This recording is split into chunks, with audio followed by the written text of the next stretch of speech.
ਧੰਨ ਧੰਨ ਗੁਰੂ ਗ੍ਰੰਥ ਸਾਹਿਬ ਜੀ ਦੀ ਪਾਵਨ ਪਵਿੱਤਰ ਹਜ਼ੂਰੀ ਅੰਦਰ ਸਜ ਬੈਠੀ ਗੁਰੂ ਪਿਆਰੀ ਗੁਰੂ ਸਵਾਰੀ ਸਾਧ ਸੰਗਤ ਜੀਓ ਅਤੇ ਇੰਟਰਨੈਟ ਦੇ ਮਾਧਿਅਮ ਰਾਹੀਂ ਜੁੜ ਰਹੀਆਂ ਸਮੂਹ ਸੰਗਤਾਂ, ਆਓ ਸਹਿਜ ਪਾਠ ਸੰਥਿਆ ਦੀ ਵਿਚਾਰ ਆਰੰਭ ਕਰਨੀ ਕਰੀਏ। ਪਾਵਨ ਅੰਕ 63 ਦੇ ਉੱਪਰੋਂ ਅੱਜ ਦਾ ਸ਼ਬਦ ਧੰਨ ਗੁਰੂ ਨਾਨਕ ਸਾਹਿਬ ਜੀ ਦੀ 16ਵੀਂ ਅਸ਼ਟਪਦੀ ਆਰੰਭ ਹੋ ਰਹੀ ਹੈ। ਫਤਿਹ ਪ੍ਰਵਾਨ ਗੁਰੂ ਜੀ। ਵਾਹਿਗੁਰੂ ਜੀ ਕਾ ਖਾਲਸਾ, ਵਾਹਿਗੁਰੂ ਜੀ ਕੀ ਫਤਿਹ। ਸ੍ਰੀ ਰਾਗ ਮਹਿਲਾ ਪਹਿਲਾ।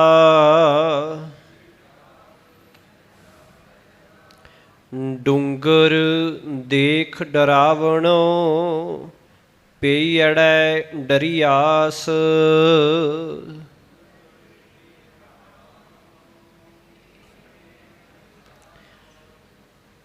ਪਈੜੈ ਦਾ ਅਰਥ ਕੀ ਹੈ ਜੀ? ਪੇਕਾ ਘਰ। ਡੂੰਗਰ ਦਾ ਅਰਥ ਕੀ ਹੈ? ਪਹਾੜ ਜਾਂ ਪਹਾੜੀ ਰਸਤਾ ਜਿਹੜਾ ਬਹੁਤ ਔਖਾ ਹੈ। ਪਾਤਸ਼ਾਹ ਜੀ ਆਖਣ ਲੱਗੇ ਇਸ ਪਾਵਨ ਸ਼ਬਦ ਦੇ ਅੰਦਰ ਹੈ ਜਿਹੜਾ ਉਹ ਸੰਸਾਰ ਤੋਂ ਨਿਰੰਕਾਰ ਦੇ ਨਾਲ ਮਿਲਣ ਦੇ ਲਈ ਸਤਿਗੁਰੂ ਪਾਤਸ਼ਾਹ ਜੀ ਦੱਸਦੇ ਹਨ, ਅਤੇ ਫਿਰ ਨਾਲ ਨਾਲ ਜੋ ਵੀ ਸੰਸਾਰ ਦੇ ਅੰਦਰ ਸਾਡੇ ਕੋਲ ਹੈ ਜਾਂ ਜਿਸ ਦਾ ਅਸੀਂ ਮਾਣ ਹੰਕਾਰ ਕਰਦੇ ਉਸ ਦੇ ਬਾਰੇ ਪਾਤਸ਼ਾਹ ਜੀ ਨੇ ਜਿਹੜਾ ਹੈ ਬਾਖੂਬੀ ਚਾਨਣਾ ਪਾਇਆ ਹੈ। ਪਾਤਸ਼ਾਹ ਜੀ ਨੇ ਹੁਣ ਇਸ ਪਹਿਲੇ ਬੰਦ ਦੇ ਅੰਦਰ ਰਹਿਮਤ ਕੀਤੀ ਹੈ ਕਿ ਇੱਕ ਪਾਸੇ ਸੰਸਾਰ ਸਮੁੰਦਰ ਹੈ ਅਤੇ ਦੂਜੇ ਪਾਸੇ ਇਸ ਵਿੱਚੋਂ ਪਾਰ ਲੰਘਣ ਲਈ ਗੁਰਮੁਖਾਂ ਵਾਲਾ ਰਸਤਾ ਹੈ। ਦੋ ਹੀ ਰਸਤੇ ਨੇ ਕਿ ਇੱਕ ਮਾਇਆ ਵਾਲਾ ਰਸਤਾ ਹੈ ਅਤੇ ਦੂਜਾ ਮਾਲਕ ਵਾਲਾ। ਮਾਇਆ ਅਤੇ ਮਇਆ। ਮਇਆ ਦਾ ਅਰਥ ਕੀ ਹੈ ਜੀ? ਕਿਰਪਾ, ਰਹਿਮਤ। ਕਿ ਇੱਕ ਪਾਸੇ ਸਾਧ ਸੰਗਤ ਅਤੇ ਮਾਲਕ ਦੇ ਹੁਕਮ ਵਿੱਚ ਚੱਲਣ ਵਾਲਾ, ਮਾਲਕ ਨੂੰ ਮਿਲਣ ਵਾਲਾ ਰਸਤਾ ਹੈ। ਦੂਜੇ ਪਾਸੇ ਇਹ ਸੰਸਾਰੀ ਕਾਰ ਵਿਹਾਰ ਅਤੇ ਮਾਇਆ ਦੇ ਅਧੀਨ ਜਿਹੜਾ ਹੈ ਉਹ ਸੰਸਾਰ ਹੈ। ਪਾਤਸ਼ਾਹ ਜੀ ਆਖਣ ਲੱਗੇ ਪਰ ਆਤਮਿਕ ਜੀਵਨ ਵਾਲਾ ਉਹ ਰਸਤਾ ਪਹਾੜੀ ਰਸਤਾ ਹੈ ਕਿ ਜਿਸ ਨੇ ਹੁਣ ਆਤਮਿਕ ਸੁੱਖ ਹਾਸਲ ਕਰਨਾ ਹੈ ਉਹ ਪਹਾੜ ਦੇ ਰਸਤੇ ਵਰਗਾ ਹੈ, ਜਿਵੇਂ ਕਿਸੇ ਨੇ ਬੜੇ ਉੱਚੇ ਵੱਡੇ ਪਹਾੜ ਦੇ ਉੱਤੇ ਚੜ੍ਹਨਾ ਹੋਵੇ। ਅਤੇ ਸਹਿਜੇ ਹੈ ਕਿ ਹੁਣ ਕਿਵੇਂ ਔਖਾ ਹੈ ਕਿ ਜੇਕਰ ਆਤਮਿਕ ਆਨੰਦ ਅਸੀਂ ਪ੍ਰਾਪਤ ਕਰਨਾ ਹੈ ਤਾਂ ਫਿਰ ਸਾਨੂੰ ਸੱਚ 'ਤੇ ਤੁਰਨਾ ਪਏਗਾ। ਅਤੇ ਹੁਣ ਸੰਸਾਰ ਦੇ ਵਿੱਚ ਹੈ ਜਿਹੜੇ ਉਹ ਕਈ ਅਜਿਹੇ ਲੋਕ ਵੀ ਹਨ ਜਿਹੜੇ ਛੇਤੀ ਕੀਤਿਆਂ ਸੱਚ ਨੂੰ ਪ੍ਰਵਾਨ ਨਹੀਂ ਕਰਦੇ, ਜਾਂ ਸਾਡੇ ਕੋਲੋਂ ਸੱਚ ਆਖਿਆ ਨਹੀਂ ਜਾਂਦਾ, ਕਿਉਂਕਿ ਕਿਸੇ ਦੀ ਸੱਚਾਈ ਅਸੀਂ ਜਾਣਦੇ ਹੋਈਏ ਅਸੀਂ ਬਹੁਤੀ ਵਾਰ ਉਹਦੇ ਮੂੰਹ 'ਤੇ ਕਹਿੰਦੇ ਨੇ, ਲੁਕੋ ਲੈਂਦੇ ਕਿ ਨਹੀਂ ਜੇ ਸੱਚ ਆਖਤਾ ਕਿਤੇ ਗੁੱਸਾ ਹੀ ਨਾ ਹੋ ਜਾਏ, ਜਾਂ ਕੋਈ ਸਾਡੇ ਕੋਲੋਂ ਚੀਜ਼ ਲੈਣ ਆ ਗਿਆ ਜਾਂ ਸਾਨੂੰ ਕੁਝ ਕਹਿਣ ਆ ਗਿਆ, ਅਸੀਂ ਸੱਚਾਈ ਦੱਸਣ ਦੇ ਬਜਾਏ ਹੋਰ ਕੋਈ ਟਾਲ ਮਟੋਲ ਕਰਕੇ ਜਿਹੜਾ ਉਹਨੂੰ ਜਿਹੜਾ ਹੈ ਉਸ ਸਮੇਂ ਜਵਾਬ ਦੇ ਦਿੰਦੇ ਹਾਂ ਜਾਂ ਆਸੇ ਪਾਸੇ ਕਰ ਦਿੰਦੇ। ਪਰ ਅਸੀਂ ਬਹੁਤੀ ਵਾਰ ਸੱਚ ਨਹੀਂ ਬੋਲਦੇ, ਜੋ ਸੱਚ ਹੁੰਦਾ ਉਹ ਸੱਚਾਈ ਨਹੀਂ ਦੱਸਦੇ। ਇਵੇਂ ਪਾਤਸ਼ਾਹ ਜੀ ਆਖਦੇ ਕਿ ਸੰਸਾਰ ਦੇ ਵਿੱਚ ਵੀ ਜਿਹੜਾ ਹੈ ਇਹ ਬੜਾ ਔਖਾ ਹੈ ਸੱਚ ਦੇ ਉੱਤੇ ਚੱਲਣਾ। ਇਸੇ ਤਰ੍ਹਾਂ ਕਿ ਜਿਵੇਂ ਇੱਕ ਬੜੇ ਉੱਚੇ ਲੰਬੇ ਵੱਡੇ ਪਹਾੜ 'ਤੇ ਚੜ੍ਹਨਾ ਹੋਵੇ, ਪਹਾੜੀ ਰਸਤੇ ਵਰਗਾ ਹੈ ਆਤਮਿਕ ਜੀਵਨ ਵਾਲਾ ਇਹ ਜਿਹੜਾ ਰਸਤਾ ਹੈ। ਆਤਮਿਕ ਜੀਵਨ ਦੀ ਸਿਖਰ 'ਤੇ ਪਹੁੰਚਣਾ ਮੰਨ ਲਓ ਇੱਕ ਵੱਡੇ ਉੱਚੇ ਡਰਾਉਣੇ ਪਹਾੜ ਉੱਤੇ ਚੜ੍ਹਨਾ ਹੀ ਹੈ। ਉਸ ਡਰਾਉਣੇ ਪਹਾੜ ਨੂੰ ਵੇਖ ਕੇ ਫਿਰ ਪਾਤਸ਼ਾਹ ਜੀ ਆਖਨੇ ਪਈੜੈ ਡਰੀਆਸ, ਕਿ ਪੇਕੇ ਘਰ ਵਿੱਚ ਮਾਂ ਪਿਓ ਭੈਣ ਭਰਾ ਆਦਿਕ ਦੇ ਮੋਹ ਵਿੱਚ ਫਸੀ ਜੀਵ ਇਸਤਰੀ ਜਿਹੜੀ ਉਹ ਡਰ ਗਈ ਕਿ ਹੁਣ ਇੰਨਾ ਉੱਚਾ ਵੱਡਾ ਲੰਬਾ ਪਹਾੜ ਚੜ੍ਹਨਾ ਹੈ, ਪਤਾ ਨਹੀਂ ਕਿਹੜੀਆਂ ਕਿਹੜੀਆਂ ਔਕੜਾਂ ਆਉਣੀਆਂ, ਹੋ ਸਕਦਾ ਪੈਰ ਫਿਸਲ ਜੇ ਡਿੱਗ ਗਈ ਅਤੇ ਤਾਂ ਵੀ ਕਿਤੇ ਮੈਂ ਮਾਰੀ ਨਾ ਜਾਵਾਂ। ਅਤੇ ਦੂਜੇ ਪਾਸੇ ਫਿਰ ਜੀਵ ਇਸਤਰੀ ਹੈ ਉਹ ਆਪਣੇ ਪਰਿਵਾਰਕ ਮੋਹ ਦੇ ਕਰਕੇ ਇਸ ਚੀਜ਼ ਤੋਂ ਡਰ ਗਈ ਕਿ ਰਹਿ ਨਹੀਂ ਦੇਣੀ ਮੈਂ ਇਸ 'ਤੇ ਚੜ੍ਹਨ ਨੂੰ, ਕਿਉਂ ਮੈਂ ਪਹਾੜ ਦੇ ਉੱਤੇ ਚੜ੍ਹਨਾ, ਚੰਗਾ ਭਲਾ ਸੁਖੀ ਵੱਸਦਾ ਪਰਿਵਾਰ, ਮੈਂ ਇੱਥੇ ਰਵਾਂ। ਇਹ ਹੈ ਪਈੜੈ ਡਰੀਆਸ, ਕਿਹਨੂੰ ਦੇਖ ਕੇ?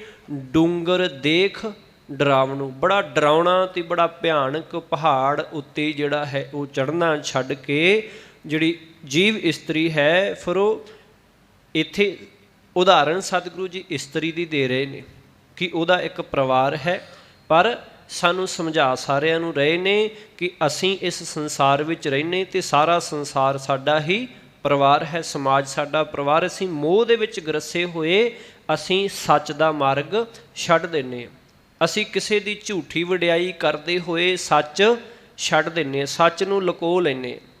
ਇਸੇ ਤਰ੍ਹਾਂ ਫਿਰ ਪਾਤਸ਼ਾਹ ਜੀ ਆਖਦੇ ਹਨ ਕਿ ਫਿਰ ਜਿਹੜੀ ਜੀਵ ਇਸਤਰੀ ਹੈ ਉਹ ਡਰ ਜਾਂਦੀ ਹੈ ਕਿ ਇਸ ਪਹਾੜ ਉੱਤੇ ਜਿਹੜਾ ਹੈ ਉਹ ਚੜ੍ਹਿਆ ਨਹੀਂ ਜਾ ਸਕਦਾ। ਉੱਚੋ ਪਰਬਤ ਗਾਖੜੋ ਨਾ ਪੌੜੀ ਤਿਤ ਤਾਸ।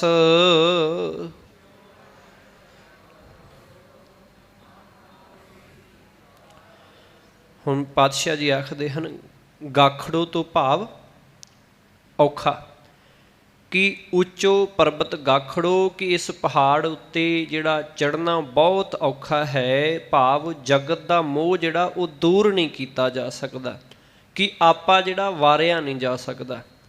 ਕਿ ਇਹਦੇ ਲਈ ਜੇ ਜਗਤ ਦਾ ਮੋਹ ਛੱਡਣਾ ਹੈ, ਜੇ ਸੱਚ ਦੇ ਮਾਰਗ ਉੱਤੇ ਚੱਲਣਾ ਹੈ, ਤੇ ਫਿਰ ਆਪਣੀ ਝੂਠੀ ਵਡਿਆਈ ਅਤੇ ਸੰਸਾਰ ਦੀ ਜਿਹੜੀ ਹੈ ਝੂਠੀ ਵਡਿਆਈ ਕਰਨੀ ਸਾਨੂੰ ਛੱਡਣੀ ਪਏਗੀ। ਜੋ ਸੱਚ ਹੈ ਸਾਨੂੰ ਉਹਦੇ ਤਰੀਕੇ ਨਾਲ ਹੀ ਚੱਲਣਾ ਪਏਗਾ ਕਿ ਸੱਚ ਆ, ਮੰਨਣਾ ਮੰਨੋ, ਨਹੀਂ ਮੰਨਣਾ ਨਾ ਮੰਨ, ਮੇਰਾ ਕੰਮ ਕਰਨਾ ਜਾਂ ਹੋਣਾ ਉਹ ਗੱਲ ਵੱਖਰੀ ਹੈ, ਪਰ ਸੱਚ ਆ ਕਿ ਇਹ ਫਿਰ ਉੱਚੇ ਪਰਬਤ 'ਤੇ ਚੜ੍ਹਨ ਦੇ ਬਰਾਬਰ ਹੈ।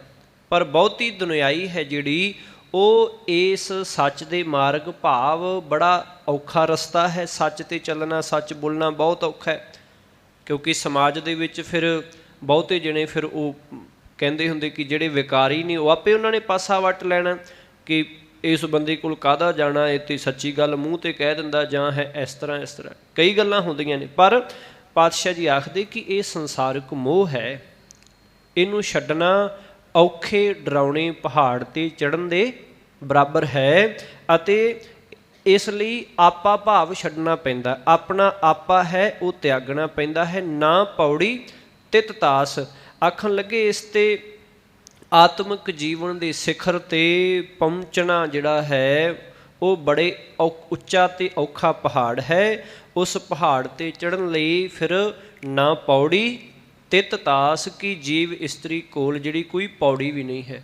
ਕਿ ਹੁਣ ਸਹਿਜੇ ਹੈ ਕਿ ਜਦੋਂ ਵੀ ਕੋਈ ਪਹਾੜ ਆਦਿ ਹੋਏ ਉਹ 'ਤੇ ਚੜ੍ਹਨ ਲਈ ਕੋਈ ਨਾ ਕੋਈ ਰਸਤਾ ਹੁੰਦਾ, ਪਰ ਸਤਿਗੁਰੂ ਜੀ ਆਖਣ ਲੱਗੇ ਇਹ ਆਤਮਿਕ ਜੀਵਨ ਦਾ ਮਾਰਗ ਅਜਿਹਾ ਹੈ ਕਿ ਇਹਦੇ ਉੱਤੇ ਕੋਈ ਚੜ੍ਹਨ ਲਈ ਪੌੜੀ ਵੀ ਨਹੀਂ ਹੈ। ਇਹ ਸਿੱਧੇ ਤਰੀਕੇ ਦੇ ਨਾਲ ਜਿਹੜੇ ਵਿਕਾਰਾਂ ਨੂੰ ਤਿਆਗ ਕੇ ਹੀ ਚੜ੍ਹਿਆ ਜਾ ਸਕਦਾ। ਅੱਗੇ ਪਾਤਸ਼ਾਹ ਜੀ ਫਿਰ ਰਹਿਮਤ ਕਰਦੇ ਹਨ, ਗੁਰਮੁਖ ਅੰਤਰ ਜਾਣਿਆ ਗੁਰ ਮੇਲੀ ਤਰਿਆਸ।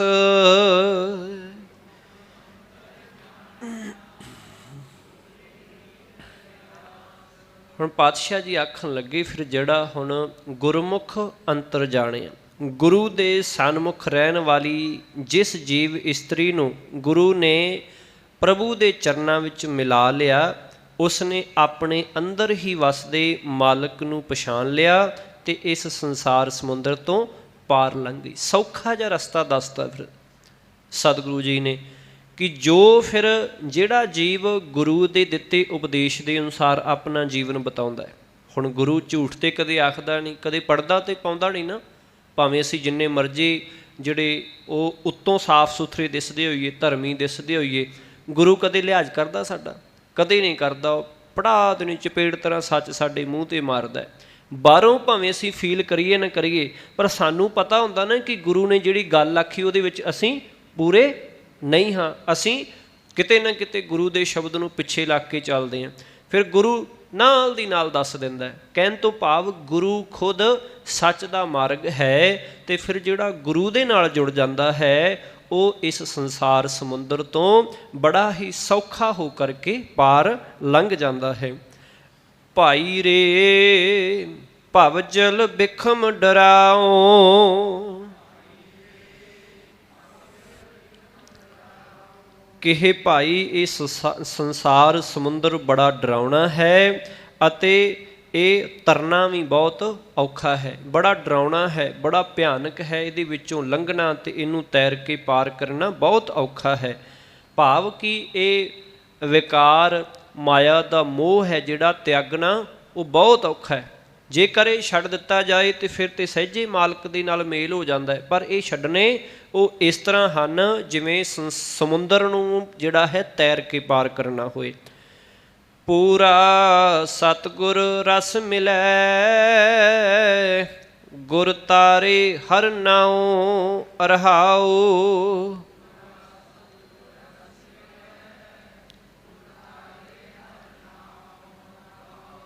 ਪਾਤਸ਼ਾਹ ਜੀ ਆਖਣ ਲੱਗੇ ਕਿ ਖੁਦ ਤੇ ਬਹੁਤ ਹੀ ਤਰਨਾ ਔਖਾ ਹੈ, ਪਰ ਜਿਸ ਮਨੁੱਖ ਨੂੰ ਪੂਰਾ ਗੁਰੂ ਪ੍ਰੇਮ ਨਾਲ ਮਿਲਦਾ ਹੈ ਉਸ ਨੂੰ ਉਹ ਗੁਰੂ ਪਰਮਾਤਮਾ ਦਾ ਨਾਮ ਦੇ ਕੇ ਇਸ ਸੰਸਾਰ ਸਮੁੰਦਰ ਵਿੱਚੋਂ ਪਾਰ ਲੰਘਾ ਲੈਂਦਾ ਹੈ।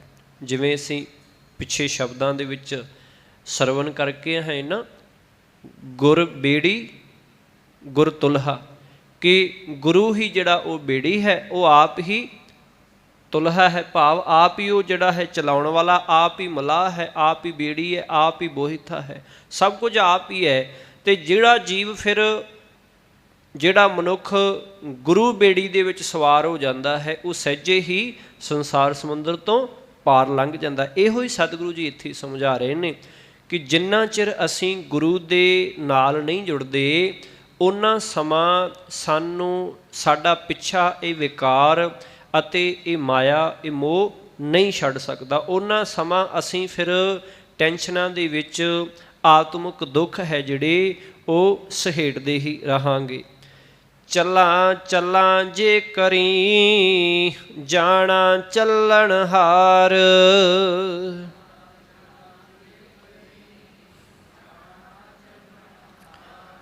ਪਾਤਸ਼ਾਹ ਜੀ ਆਖ ਰਹੇ ਹਨ ਕਿ ਜੇ ਮੈਂ ਸਦਾ ਇਹ ਚੇਤੇ ਰੱਖਾਂ ਕਿ ਜਗਤ ਤੋਂ ਜ਼ਰੂਰ ਚਲੇ ਜਾਣਾ ਹੈ, ਅਤੇ ਜੇ ਮੈਂ ਸਮਝ ਲਵਾਂ ਕਿ ਸਾਰਾ ਜਗਤ ਹੀ ਚਲੇ ਜਾਣ ਵਾਲਾ ਹੈ, ਪਾਤਸ਼ਾਹ ਜੀ ਸਮਝਾ ਰਹੇ ਹਨ ਕਿ ਚੱਲਾਂ ਚੱਲਾਂ, ਕਿ ਜੇ ਚਲੇ ਜਾਣਾ ਸਭ ਨੇ, ਮੈਂ ਵੀ ਚਲੇ ਜਾਣਾ ਅਤੇ ਜਿਹੜਾ ਬਾਕੀ ਸੰਸਾਰ ਹੈ ਉਹਨੇ ਵੀ ਚਲੇ ਜਾਣਾ ਹੈ। ਜਾਣਾ ਚੱਲਣਹਾਰ, ਸਾਰੇ ਹੀ ਚੱਲਣ ਵਾਲੇ ਹਨ।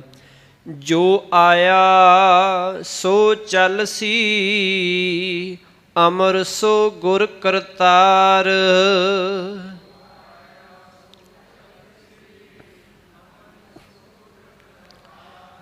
ਕਿ ਇਸ ਸੰਸਾਰ ਵਿੱਚ ਜਿਹੜਾ ਵੀ ਜੀਵ ਪੈਦਾ ਹੁੰਦਾ ਹੈ, ਜਗਤ ਵਿੱਚੋਂ ਜੋ ਵੀ ਪਾਤਸ਼ਾਹ ਜੀ ਆਖਦੇ ਹਨ ਆਉਂਦਾ ਹੈ, ਕਿ ਸੰਸਾਰ ਦੇ ਵਿੱਚ ਜੋ ਵੀ ਜਿਹੜਾ ਹੈ ਗਰਭ ਦੇ ਵਿੱਚੋਂ ਪੈਦਾ ਹੁੰਦਾ ਹੈ, ਉਹ ਜੋ ਆਇਆ ਸੋ ਚੱਲ ਸੀ, ਉਹ ਸਾਰਿਆਂ ਨੇ ਚਲੇ ਜਾਣਾ। ਜੇ ਉਹ ਆਏ ਨੇ ਤੇ ਉਹਨਾਂ ਦਾ ਜਾਣਾ ਤੈਅ ਹੈ।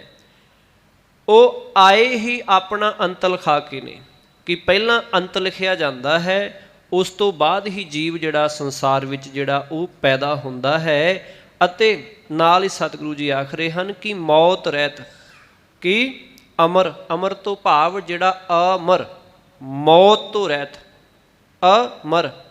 ਜੇ ਮਰ ਸ਼ਬਦ ਇਕੱਲਾ ਕਰਾਂਗੇ ਤਾਂ ਉਹਦਾ ਅਰਥ ਹੈ ਕਿ ਮਰਨਾ, ਮਰਨ ਵਾਲਾ, ਅਤੇ ਜੇ ਐੜਾ ਅੱਗੇ ਲੱਗ ਜਾਏ ਤਾਂ ਉਹ ਨਾਵਾਚਕ ਹੋ ਜਾਏਗਾ, ਭਾਵ ਨਾ ਮਰਨ ਵਾਲਾ। ਮੌਤ ਰਹਿਤ ਅਮਰ ਸੋ ਗੁਰ ਕਰਤਾਰ। ਆਖਣ ਲੱਗੇ ਮੌਤ ਰਹਿਤ ਇੱਕ ਗੁਰੂ ਪਰਮਾਤਮਾ ਹੀ ਹੈ, ਉਹ ਹੀ ਹੈ ਜਿਹੜਾ ਅਜੂਨੀ ਹੈ, ਜਿਹੜਾ ਅਕਾਲ ਮੂਰਤ ਹੈ, ਜਿਹੜਾ ਸਹਿ ਭੰਗ ਹੈ, ਉਹ ਹੀ ਸਦਾ ਰਹਿਣ ਵਾਲਾ ਹੈ। ਉਸ 'ਤੇ ਨਾ ਤਾਂ ਉਹਦਾ ਜਨਮ ਹੋਇਆ, ਨਾ ਹੀ ਉਹਨੂੰ ਮੌਤ ਆਉਣੀ ਹੈ। ਉਹ ਹੀ ਸਦਾ ਆਦਿ ਸੱਚ ਜੁਗਾਦ ਸੱਚ ਹੈ, ਭੀ ਸੱਚ ਨਾਨਕ ਹੋਸੀ ਭੀ ਸੱਚ। ਭੀ ਸੱਚਾ ਸਲਾਹਣਾ ਸੱਚੈ ਥਾਨ ਪਿਆਰ।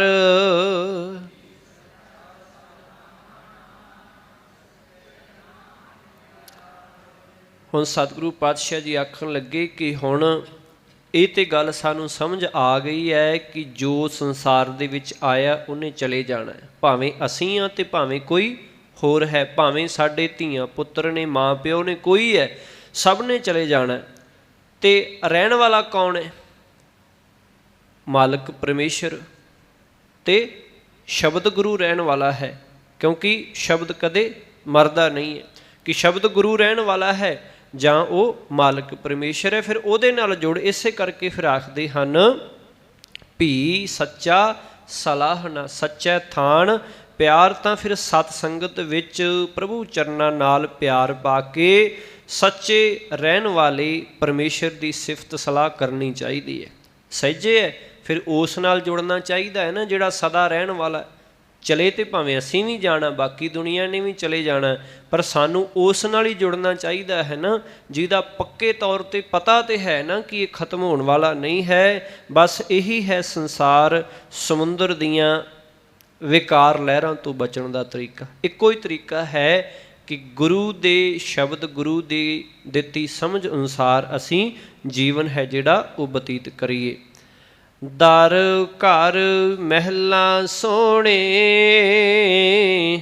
ਪੱਕੇ ਕੋਟ ਹਜ਼ਾਰ।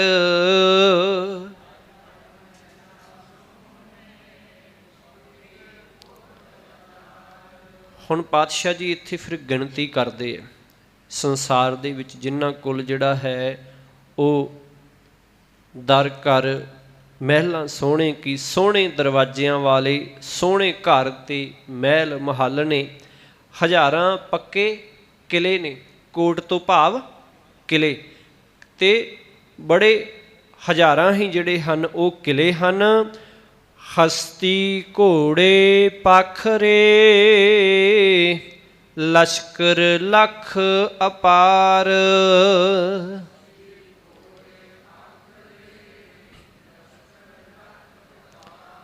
ਹਸਤੀ ਤੋਂ ਭਾਵ ਹਾਥੀ ਅਤੇ ਘੋੜੇ, ਕਾਠੀਆਂ, ਲੱਖਾਂ ਤੇ ਬੇਅੰਤ ਲਸ਼ਕਰ। ਇਹਨਾਂ ਵਿੱਚੋਂ ਸਤਿਗੁਰੂ ਜੀ ਆਖਦੇ ਹਨ ਕਿ ਕੋਈ ਵੀ ਕਿਸੇ ਦੇ ਨਾਲ ਨਹੀਂ ਗਏ ਹਨ।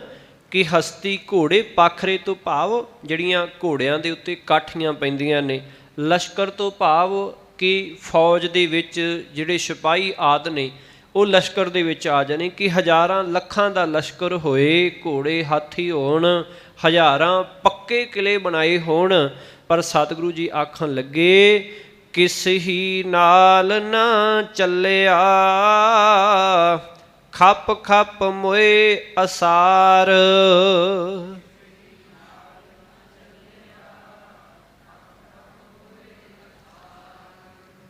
ਅਸਾਰ ਸ਼ਬਦ ਦਾ ਅਰਥ ਕੀ ਹੋਵੇਗਾ?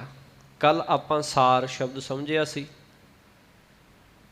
ਸਾਰ ਦਾ ਅਰਥ ਹੈ ਸਮਝ ਪ੍ਰਾਪਤ ਕਰ ਲੈਣੀ, ਤੇ ਜੇ ਐੜਾ ਲੱਗ ਜਾਏ ਫਿਰ ਜਿਨ੍ਹਾਂ ਨੂੰ ਜਿਹੜੇ ਨਾ ਸਮਝ ਹੋਣ, ਜਿਨ੍ਹਾਂ ਨੇ ਸਮਝ ਨਹੀਂ ਪ੍ਰਾਪਤ ਕੀਤੀ।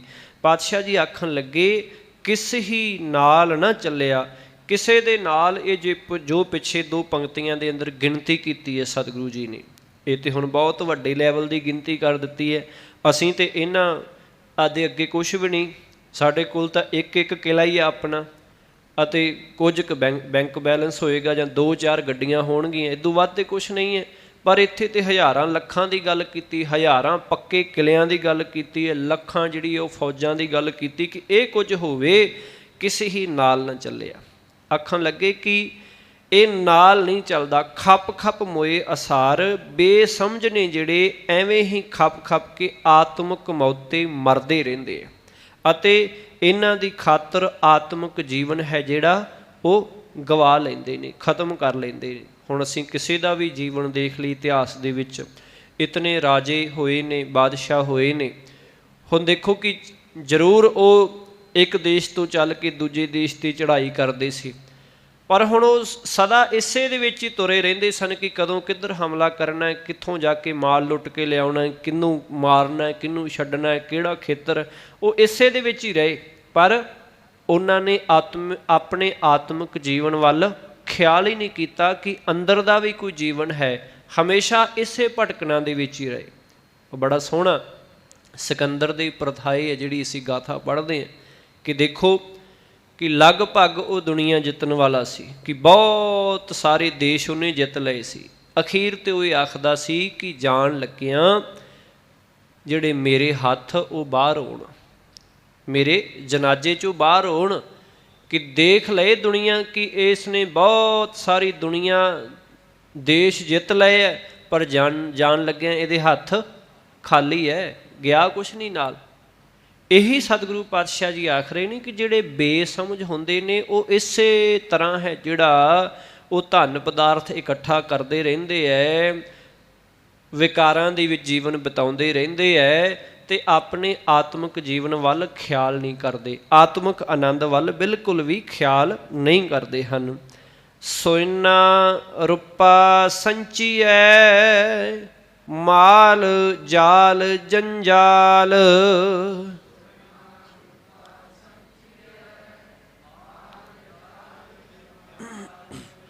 ਸੋਇਨਾ ਤੋਂ ਭਾਵ ਤੇ ਰੂਪਾ ਚਾਂਦੀ, ਕਿ ਜੇ ਸੋਨਾ ਚਾਂਦੀ ਇਕੱਠਾ ਕਰਦੇ ਜਾਈਏ, ਕਿ ਜੋੜਦੇ ਜਾਈਏ, ਤਾਂ ਇਹ ਮਾਲ ਧਨ ਜਿੰਦ ਨੂੰ ਮੋਹ ਵਿੱਚ ਫਸਾਉਣ ਲਈ ਫਿਰ ਜਾਲ ਬਣਦਾ ਹੈ, ਫਾਹੀ ਬਣ ਜਾਂਦਾ ਹੈ। ਕਿ ਕਈ ਵਾਰ ਬਹੁਤਾ ਅਸੀਂ ਧਨ ਪਦਾਰਥ ਇਕੱਠੇ ਕਰਦੇ ਜਾਈਏ ਤੇ ਉਹ ਵੀ ਕਈ ਵਾਰ ਸਾਡੇ ਲਈ ਮੋਹ ਦਾ ਕਾਰਨ ਬਣ ਜਾਂਦਾ ਹੈ।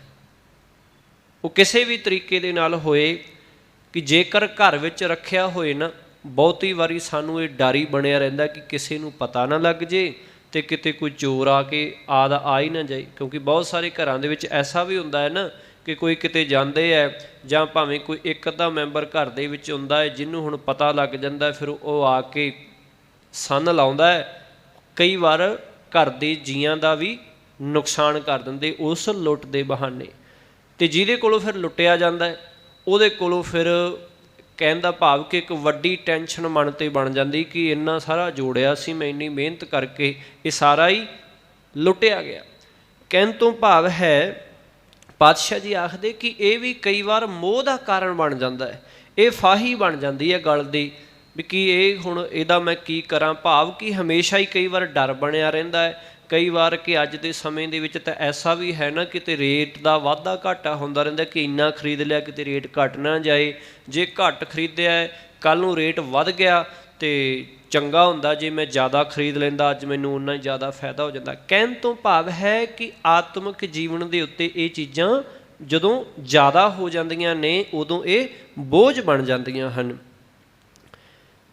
ਸਭ ਜਗ ਮੈਂ ਦੋਹੀ ਫੇਰੀਐ, ਬਿਨ ਨਾਵੈ ਸਿਰ ਕਾਲ।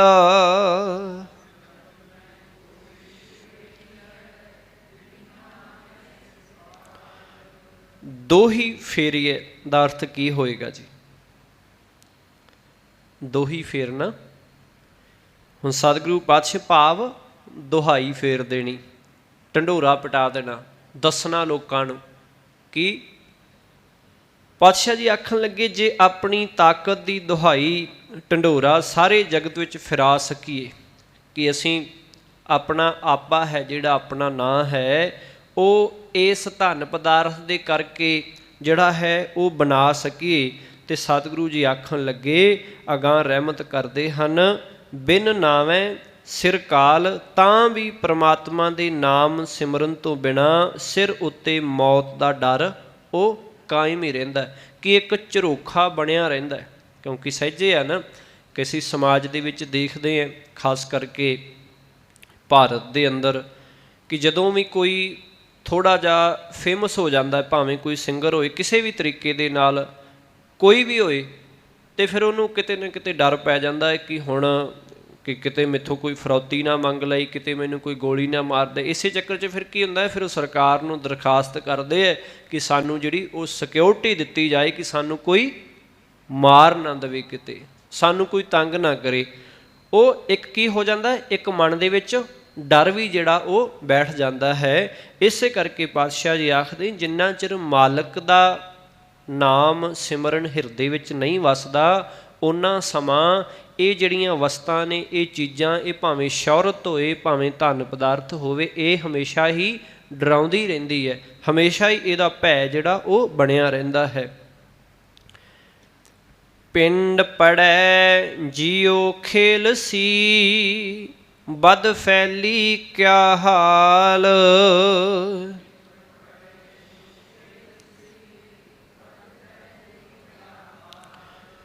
ਪਿੰਡ ਤੋਂ ਭਾਵ ਸਰੀਰ, ਪੜੈ ਤੋਂ ਭਾਵ ਢਹਿ ਪੈਂਦਾ ਹੈ।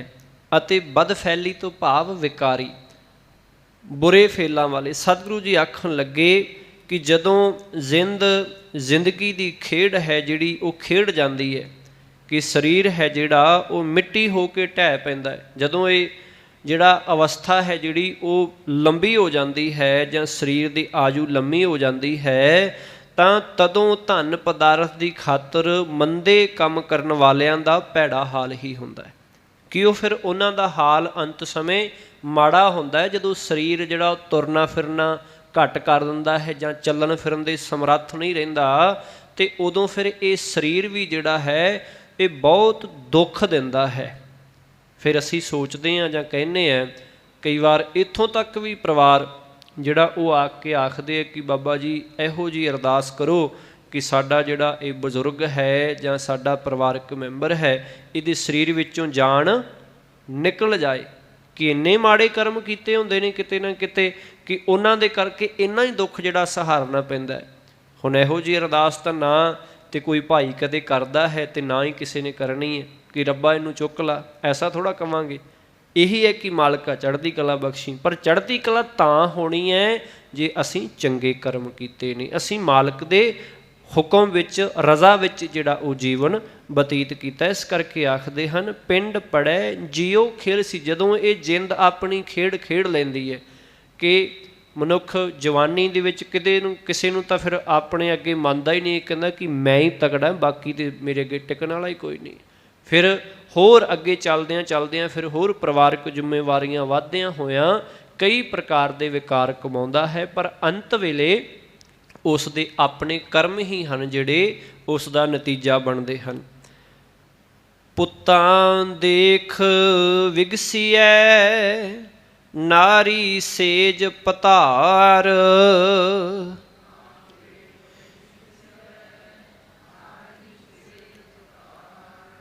ਪਾਤਸ਼ਾਹ ਜੀ ਆਖਣ ਲੱਗੇ ਪਿਓ ਆਪਣੇ ਪੁੱਤਰਾਂ ਨੂੰ ਵੇਖ ਕੇ ਖੁਸ਼ ਹੁੰਦਾ ਹੈ, ਖਸਮ ਆਪਣੀ ਸੇਜ ਉੱਤੇ ਇਸਤਰੀ ਨੂੰ ਵੇਖ ਕੇ ਖਿੜਦਾ ਹੈ, ਅਤੇ ਇਸੇ ਤਰ੍ਹਾਂ ਪਾਤਸ਼ਾਹ ਜੀ ਅਗਾਂਹ ਰਹਿਮਤ ਕਰ ਰਹੇ ਹਨ ਕਿ ਬੜੀ ਖੁਸ਼ੀ ਕਰਦਾ ਹੈ, ਬੜਾ ਜਿਹੜਾ ਹੈ ਖੁਸ਼ੀ ਦੇ ਵਿੱਚ ਰਹਿੰਦਾ ਹੈ। ਪਿਓ ਆਪਣੇ ਪੁੱਤਰਾਂ ਨੂੰ ਵੇਖ ਕੇ, ਪਤੀ ਆਪਣੀ ਪਤਨੀ ਨੂੰ ਦੇਖ ਕੇ ਆਪਣੇ ਘਰ ਦੇ ਅੰਦਰ ਚੋਆ ਚੰਦਨ ਲਾਈਐ ਕਾਪੜ ਰੂਪ ਸ਼ਿੰਗਾਰ,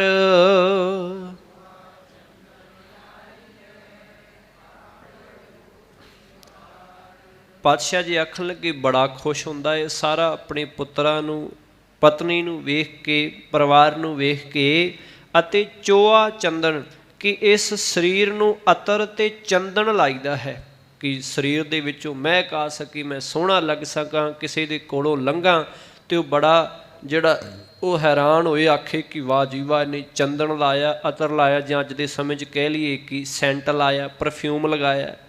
ਇਸੇ ਤਰ੍ਹਾਂ ਅਤੇ ਸੋਹਣਾ ਕੱਪੜਾ, ਰੂਪ, ਗਹਿਣਾ ਆਦਿਕ ਵੇਖ ਕੇ ਮਨ ਖੁਸ਼ ਹੁੰਦਾ ਹੈ, ਬੜਾ ਖੁਸ਼ ਹੁੰਦਾ ਹੈ ਕਿ ਮੈਂ ਫਲਾਣੀ ਬ੍ਰਾਂਡ ਦੇ ਕੱਪੜੇ ਪਾਏ ਹੈ, ਫਲਾਣਾ ਜਿਹੜਾ ਮੈਂ ਪਰਫਿਊਮ ਲਗਾਇਆ, ਫਲਾਣੀ ਮੇਰੇ ਕੋਲ ਗੱਡੀ ਇਤਿਆਦਿਕ ਹੈ, ਫਲਾਣੇ ਜਿਹੜੇ ਬ੍ਰਾਂਡ ਦੇ ਮੇਰੇ ਜਿਹੜੇ ਹੈ ਉਹ ਸੂਟ ਬੂਟ ਚੱਪਲ ਆਦਿ ਪਾਈ ਹੈ।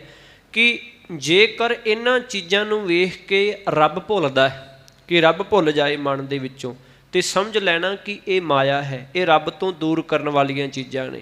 ਪਰ ਜੇਕਰ ਸ਼ੁਕਰਾਨੇ ਵਿੱਚ ਹੈ ਤੇ ਫਿਰ ਇਹ ਸਭ ਠੀਕ ਹੈ, ਪਰ ਜੇ ਭੁੱਲ ਜਾਂਦਾ ਹੈ ਸਭ ਕੁਝ ਹੀ ਆਪਣੇ ਪੁੱਤਰ ਨੂੰ ਵੇਖ ਕੇ, ਪਰਿਵਾਰ ਨੂੰ ਵੇਖ ਕੇ, ਹੋਰ ਕਾਰ ਵਿਹਾਰ ਨੂੰ ਦੇਖ ਕੇ, ਪਹਿਨੇ ਹੋਏ ਸਰੀਰ 'ਤੇ ਕੱਪੜੇ ਬੂਟ ਆਦਿ ਨੂੰ ਵੇਖ ਕੇ ਜੇ ਰੱਬ ਭੁੱਲਦਾ ਹੈ, ਜੇ ਉਹ ਚਿੱਤ ਵਿੱਚ ਨਹੀਂ ਹੈ, ਤੇ ਇਹ ਸਭ ਮਾਇਆ ਹੈ, ਇਹ ਸਭ ਮਾਲਕ ਤੋਂ ਦੂਰ ਕਰਨ ਵਾਲੀ ਹੈ। ਪਾਤਸ਼ਾਹ ਜੀ ਆਖ ਰਹੇ ਹਨ ਕਾਪੜ ਰੂਪ ਸ਼ਿੰਗਾਰ, ਖੇਹੂ ਖੇ ਰਲਾਈਐ ਛੋੜ ਚਲੈ ਘਰ ਬਾਰ,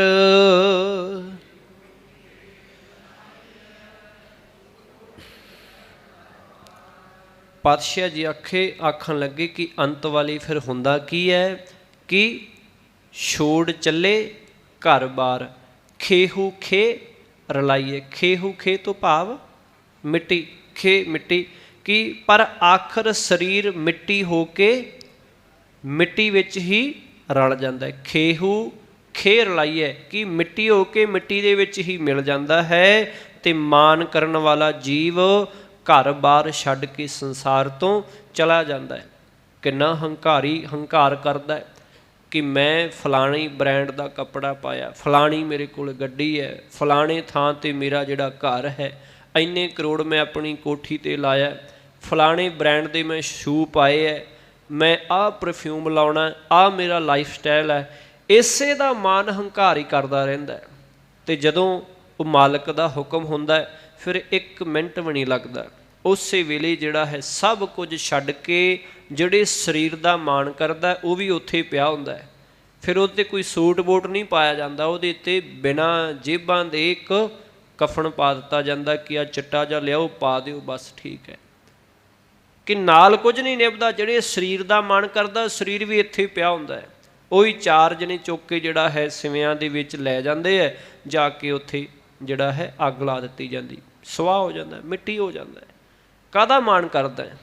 ਇਸੇ ਚੀਜ਼ ਨੂੰ ਸਤਿਗੁਰੂ ਜੀ ਸਮਝਾ ਰਹੇ ਨੇ ਕਿ ਫਿਰ ਜੀਵ ਇਸੇ ਤਰ੍ਹਾਂ ਜਾਣਾ ਸਾਰਿਆਂ ਨੇ ਛੱਡ ਕੇ ਹੈ, ਪਰ ਉਸ ਮਾਲਕ ਦੇ ਦਰ 'ਤੇ ਪ੍ਰਵਾਨ ਹੋ ਕੇ ਜਾਵੇ। ਜ਼ਿੰਦਗੀ ਤਾਂ ਉਹ ਹੈ, ਅਤੇ ਜਿਹੜਾ ਜਾਏ ਆਪਣੇ ਵਿਕਾਰ ਕਮਾ ਕੇ ਜਾਏ, ਫਿਰ ਉਹਦਾ ਜ਼ਿੰਦਗੀ ਜਿਉਣਾ ਉਹ ਕੀ ਹੈ।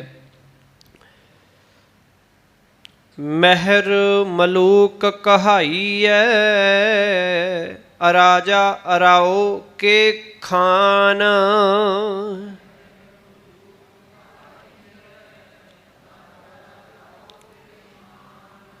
ਮਹਿਰ ਤੋਂ ਭਾਵ ਚੌਧਰੀ ਸਰਦਾਰ, ਰਾਓ ਤੋਂ ਭਾਵ ਬਾਦਸ਼ਾਹ।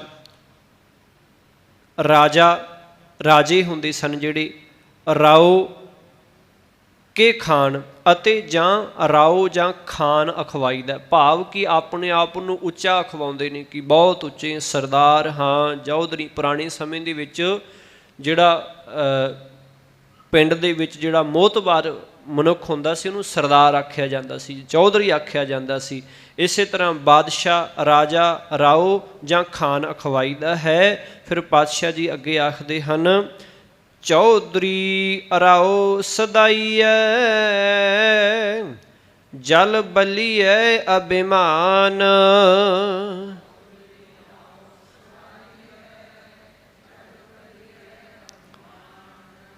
ਰਾਓ ਤੋਂ ਭਾਵ ਸਾਹਿਬ, ਕਿ ਆਪਣੇ ਆਪ ਨੂੰ ਫਿਰ ਚੌਧਰੀ ਰਾਏ ਜਾਂ ਸਾਹਿਬ ਸਦਾਈ ਦਾ ਹੈ ਕਿ ਮੈਂ ਬਹੁਤ ਉੱਚਾ, ਮੇਰੇ ਨਾਮ ਨਾਲ ਸਾਹਿਬ ਲਾ ਕੇ ਬੋਲੋ।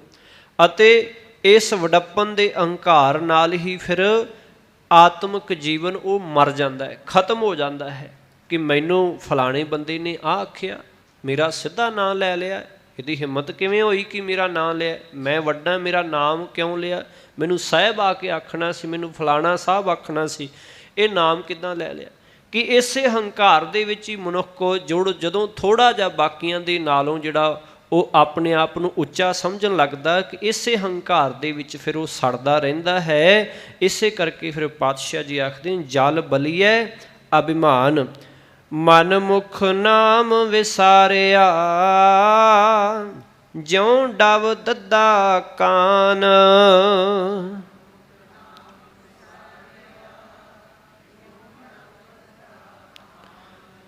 ਡਵ ਦੱਦਾ ਕਾਨ, ਕਾਨ ਤੋਂ ਭਾਵ ਕਾਨਾ, ਕਿ ਜਿਹੜਾ ਆਮ ਹੀ ਜੰਗਲ ਆਦਿ ਦੇ ਵਿੱਚ ਜਾਂ ਨਹਿਰਾਂ ਦੇ ਕੰਢਿਆਂ 'ਤੇ ਆਮ ਹੁੰਦਾ ਹੈ, ਕਾਨੇ ਹੁੰਦੇ ਜਿਹੜੇ, ਉਹਨਾਂ ਦੀ ਗੱਲ ਸਤਿਗੁਰੂ ਜੀ। ਡਵ ਤੋਂ ਭਾਵ ਜੰਗਲ ਦੀ ਅੱਗ, ਡਵ ਨਾਲ ਜੰਗਲ ਦੀ ਅੱਗ, ਦੱਦਾ ਤੋਂ ਭਾਵ ਸੜਿਆ ਹੋਇਆ। ਪਾਤਸ਼ਾਹ ਜੀ ਆਖਣ ਲੱਗੇ ਕਿ ਇਸ ਤਰ੍ਹਾਂ ਫਿਰ ਜਿਹੜਾ ਮਨੁੱਖ ਹੰਕਾਰ ਕਰਦਾ ਹੈ ਕਿ ਜੇ ਕੋਈ ਪੂਰਾ ਮਾਣ ਆਦਰ ਨਾ ਕਰੇ, ਪਰ ਇਤਨਾ ਕੁਝ ਹੁੰਦਿਆਂ ਵੀ ਆਪਣੇ ਮਨ ਪਿੱਛੇ ਤੁਰਨ ਵਾਲੇ ਮਨੁੱਖ ਨੇ ਪਰਮਾਤਮਾ ਦਾ ਨਾਮ ਭੁਲਾ ਦਿੱਤਾ ਹੈ। ਮਨਮੁਖ ਨਾਮ ਵਿਸਾਰਿਆ, ਕਿ ਇਹ ਸਾਰਾ ਕੁਝ ਹੁੰਦਿਆਂ ਹੋਇਆਂ ਵੀ ਜਦੋਂ ਫਿਰ ਉਹ ਹੰਕਾਰ ਕਰਦਾ ਹੈ ਆਪਣੀ ਪਦਵੀ ਦਾ ਜਾਂ ਆਪਣੇ ਨਾਮ ਦਾ, ਅਤੇ ਆਪਣੇ ਮਨ ਦੇ ਪਿੱਛੇ ਲੱਗ ਕੇ ਮਾਲਕ ਨੂੰ ਭੁਲਾ ਦਿੰਦਾ ਹੈ, ਅਤੇ ਫਿਰ ਉਹ ਇਉਂ ਦਿਸਦਾ ਹੈ ਜਿਵੇਂ ਜੰਗਲ ਦੀ ਅੱਗ ਨਾਲ ਸੜਿਆ ਹੋਇਆ ਕਾਨਾ ਹੈ। ਉਹ ਬਾਹਰੋਂ ਚਮਕਦਾ ਹੈ ਅਤੇ ਅੰਦਰੋਂ ਸੜ ਕੇ ਕਾਲਾ ਹੋ ਜਾਂਦਾ ਹੈ, ਕਿ ਦੂਰੋਂ ਲੱਗਦਾ ਕਿ ਉਹ ਚਮਕ ਹੈ ਪਰ ਉਹ ਬਿਲਕੁਲ ਸੁਆਹ ਹੋਇਆ ਹੁੰਦਾ ਹੈ, ਕਿ ਅੰਦਰਲਾ ਜੀਵਨ ਉਹ ਖਤਮ ਹੈ, ਬਾਹਰੋਂ ਭਾਵੇਂ ਚਮਕੀ ਜਾਏ। ਇਸ ਕਰਕੇ ਸਤਿਗੁਰੂ ਜੀ ਆਖ ਰਹੇ ਹਨ ਕਿ ਮਨਮੁਖ ਦਾ ਜੀਵਨ ਹੈ ਉਹ ਭਾਵੇਂ ਜਿਸ ਤਰ੍ਹਾਂ ਦਾ ਵੀ ਹੋਵੇ, ਜਿਤਨਾ ਮਰਜ਼ੀ ਉਹਦੇ ਕੋਲ ਧਨ ਪਦਾਰਥ ਹੋਏ, ਜੇਕਰ ਮਾਲਕ ਦਾ ਨਾਮ ਨਹੀਂ ਹੈ ਤੇ ਉਹ ਫਿਰ ਅੰਦਰੋਂ ਕਾਲੇ ਸੜੇ ਹੋਏ ਜੀਵਨ ਵਰਗਾ ਹੈ। ਹਉਮੈ ਕਰ ਕਰ ਜਾਏ ਸੀ ਜੋ ਆਇਆ ਜਗ ਮਾਹੇ,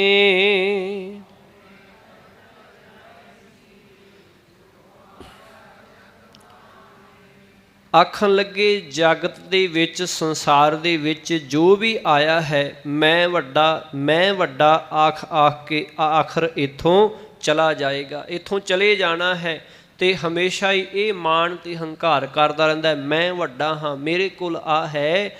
ਇਸੇ ਨੂੰ ਹੀ ਜਿਹੜਾ ਹੈ ਹਉਮੈ ਦੇ ਵਿੱਚ ਭੁੱਲਿਆ ਰਹਿੰਦਾ ਹੈ। ਸਭ ਜਗ ਕਾਜਲ ਕੋਠੜੀ ਤਨ ਮਨ ਦੇ ਸੁਆਹੇ,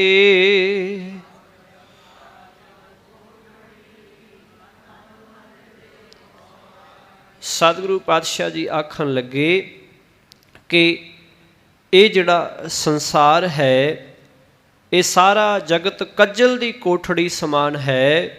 ਜਿਹੜਾ ਵੀ ਇਸ ਦੇ ਮੋਹ ਵਿੱਚ ਫਸਦਾ ਹੈ ਉਸ ਦਾ ਤਨ ਮਨ ਸਰੀਰ ਸੁਆਹ ਵਿੱਚ ਮਿਲ ਜਾਂਦਾ ਹੈ, ਕਿ ਸੁਆਹ ਹੋ ਜਾਂਦਾ ਹੈ ਉਹਦਾ ਜੀਵਨ ਹੈ ਜਿਹੜਾ ਵੀ ਇਸ ਕਾਜਲ ਕੋਠੜੀ ਭਾਵ ਮਾਇਆ ਦੇ ਵਿੱਚ ਆ ਕੇ ਮਿਲ ਜਾਂਦਾ ਹੈ। ਮਾਇਆ ਨੂੰ ਜਿਹੜਾ ਆਪਣਾ ਪ੍ਰੇਮ, ਮਾਇਆ ਦੇ ਨਾਲ ਪ੍ਰੇਮ ਕਰਦਾ ਹੈ, ਉਹਦਾ ਤਨ ਮਨ ਆਦਿ ਜਿਹੜਾ ਸਰੀਰ ਹੈ ਉਹ ਸੁਆਹ ਹੋ ਜਾਂਦਾ ਹੈ। ਗੁਰ ਰਾਖੇ ਸੇ ਨਿਰਮਲੇ ਸ਼ਬਦ ਨਿਵਾਰੀ ਪਾਹੇ,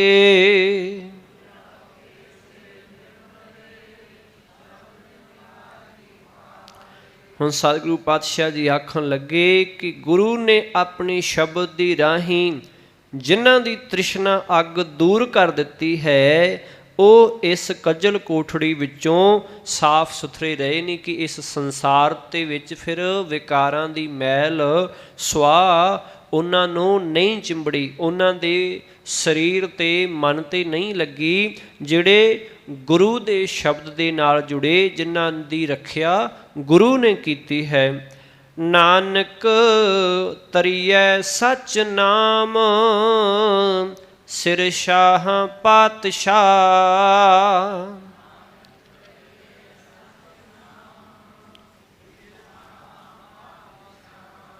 ਜਿਹੜਾ ਪਰਮਾਤਮਾ ਸਭ ਸ਼ਾਹਾਂ ਦੇ ਸਿਰ ਉੱਤੇ ਪਾਤਸ਼ਾਹ ਹੈ, ਉਸ ਦੇ ਸਦਾ ਥਿਰ ਨਾਮ ਵਿੱਚ ਜੁੜ ਕੇ ਇਸ ਸੰਸਾਰ ਸਮੁੰਦਰ ਵਿੱਚੋਂ ਪਾਰ ਲੰਘੀਦਾ ਹੈ, ਬਚ ਸਕੀਦਾ ਹੈ।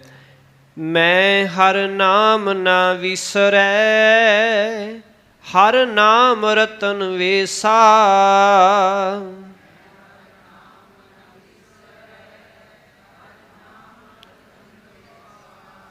ਪਾਤਸ਼ਾਹ ਜੀ ਆਖਣ ਲੱਗੇ ਕਿ ਹੇ ਨਾਨਕ ਅਰਦਾਸ ਕਰ ਤੇ ਆਖ ਮੈਨੂੰ ਪਰਮਾਤਮਾ ਦਾ ਨਾਮ ਕਦੇ ਨਾ ਭੁੱਲੇ, ਪਰਮਾਤਮਾ ਦਾ ਨਾਮ ਰਤਨ ਨਾਮ ਪੂੰਜੀ ਮੇਰੇ ਪਾਸ ਸਦਾ ਹੀ ਰਹੇ, ਭਾਵ ਸਦਾ ਹੀ ਮੇਰਾ ਚਿੱਤ ਹੈ ਉਹ ਮਾਲਕ ਦੀ ਯਾਦ ਵਿੱਚ ਜੁੜਿਆ ਰਹੇ ਅਤੇ ਮੇਰਾ ਜਿਹੜਾ ਵਿਸਾਹ ਹੈ ਉਹ ਮਾਲਕ ਦੇ ਨਾਮ ਵਿੱਚ ਹੀ ਬਣਿਆ ਰਹੇ। ਮਨ ਮੁਖ ਭੌਜਲ ਪਚ ਮੋਏ ਗੁਰਮੁਖ ਤਰੇ ਅਥਾ,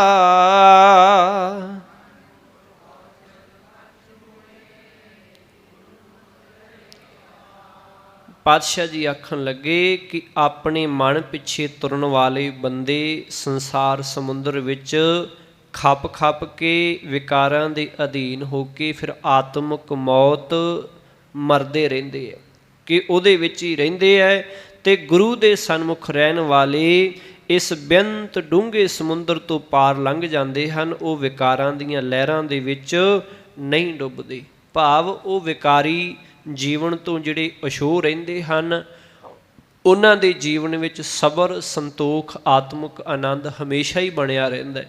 ਪਰ ਜਿਹੜੇ ਆਪਣੇ ਮਨ ਪਿੱਛੇ ਲੱਗਦੇ ਹੈ ਉਹਨਾਂ ਕੋਲ ਦੁਨੀਆ ਦੀਆਂ ਭਾਵੇਂ ਅਪਾਰ ਜਿਹੜੀਆਂ ਧਨ ਦੌਲਤਾਂ ਹੋਣ ਉਹ ਤਾਂ ਵੀ ਆਤਮਿਕ ਮੌਤੇ ਅਤੇ ਅੰਦਰੋਂ ਦੁਖੀ ਜੀਵਨ ਹੀ ਜਿਹੜਾ ਬਤੀਤ ਕਰਦੇ ਹੋਏ ਉਹ ਇਸ ਸੰਸਾਰ ਤੋਂ ਚੱਲਦੇ, ਕਿਉਂਕਿ ਸਰੀਰ ਸਭ ਦਾ ਜਾਣਾ ਹੈ, ਪਰ ਗੱਲ ਹੈ ਕਿ ਕੋਈ ਜੀਵਨ ਕਿਵੇਂ ਦਾ ਜਿਉਂ ਕੇ ਗਿਆ। ਕਿਸੇ ਦੀ ਜੀਵਨ ਜਾਂਚ ਕਿਵੇਂ ਦੀ ਹੈ ਕਿ ਕੋਈ ਸੱਚੇ ਮਾਰਗ 'ਤੇ ਕੌਣ ਚੱਲਿਆ ਹੈ ਅਤੇ ਝੂਠੇ ਮਾਰਗ 'ਤੇ, ਕੂੜ ਦੇ ਮਾਰਗ 'ਤੇ ਕੌਣ ਚੱਲਿਆ ਹੈ। ਸਤਿਗੁਰੂ ਜੀ ਰਹਿਮਤ ਕਰਨ ਕਿ ਅਸੀਂ ਵੀ ਸੱਚ ਦਾ ਪੱਲਾ ਫੜੀਏ, ਗੁਰੂ ਦੇ ਸ਼ਬਦ ਅਨੁਸਾਰੀ ਜੀਵਨ ਜਿਉਣਾ ਕਰੀਏ। ਫਤਿਹ ਪ੍ਰਵਾਨ ਗੁਰੂ ਜੀ। ਵਾਹਿਗੁਰੂ ਜੀ ਕਾ ਖਾਲਸਾ, ਵਾਹਿਗੁਰੂ ਜੀ ਕੀ ਫਤਿਹ।